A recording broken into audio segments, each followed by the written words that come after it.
ভাই, কই মাছে যখন কোনো প্রাকৃতিক দুর্যোগ হয় কিংবা কই মাছটা যখন রোগে আক্রান্ত হয় তখন বোঝার উপায় কি?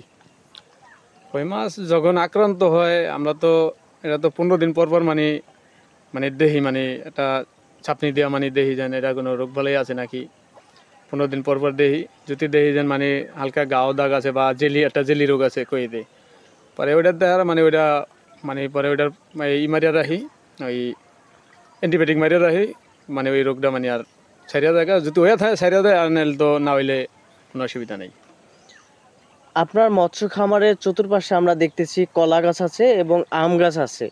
এই আম গাছ বা কলা গাছ বা এটার ছায়া কিংবা এইটার যে পাতা, এই পাতায় কি কোনো ক্ষতি করে মৎস্য খামারের মধ্যে? তবে ক্ষতি করে যদি আম গাছের পাতা পুষ্কিনিতে বেশি ধরনের পরে তো হেলে, কিন্তু এমনি যে আম গাছ আছে এতে কোনো ক্ষতি করার কিছু নাই। মানে বড় আম গাছ থাকলে যদি পুষ্কিনিতে পাতা পড়ে অতিরিক্ত তাহলে ক্ষতি আছে, কিন্তু ছোট ছোট গাছ থাকলে এটার পাতা তোর পুষ্কিনিতে না পড়লে কোনো ক্ষতি নেই।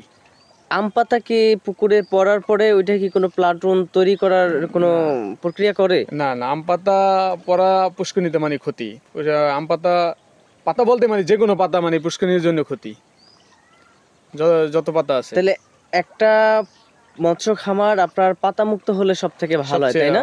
সবচেয়ে ভালো হইব। এবং রৌদ্রযুক্ত যদি জমি হয় তাহলে সেটা কি আরো ভালো হয়? এটা আরো ভালো, কোনো গাছ না থাকলে আরো আরো ভালো বেশি। আপনি কই মাছটা পুকুরে ছাড়ার পূর্বে কিংবা রুই কাতল পুকুরে ছাড়ার পূর্বে তখন পুকুরটা কিভাবে প্রস্তুত করেন, এটা রেডি করেন কিভাবে?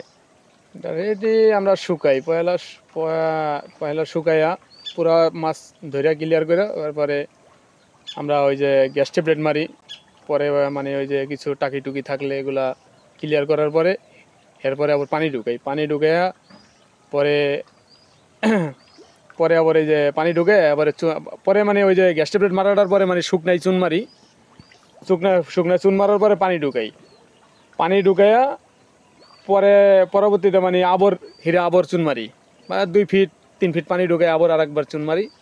চুন মারার পরে দেখা যাচ্ছে শতক প্রতি খৈর মারি, দেখা যাচ্ছে খৈর শতকে মনে করেন যে 250 গ্রাম খৈর, আর সার 2 পদে দেখা যাচ্ছে ইউরিয়া সার, এরপরে ওই যে স্প্রেগুলো মনে করেন যে মিলে শতকে 250 গ্রাম 300 গ্রাম করে মানে দেওয়া মানে পুষ্করিণীটা বানায় মানে বানানোর 15 দিন 20 দিন পরে মানে মাছটা দিয়ে দিই।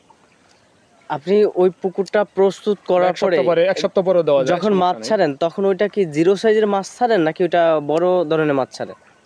বড় ধরনের মাছ বলতে যেটা মানে কালচার যেটাতে করুম, আর পরে আমি তো একটার ভিতরে মানে পোনা হালাই, পরে একটার ভিতরে হালাই পরে কাটাই করে মানে আরেকটার ভিতরে নিয়ে মানে আমি কালচারে দিই।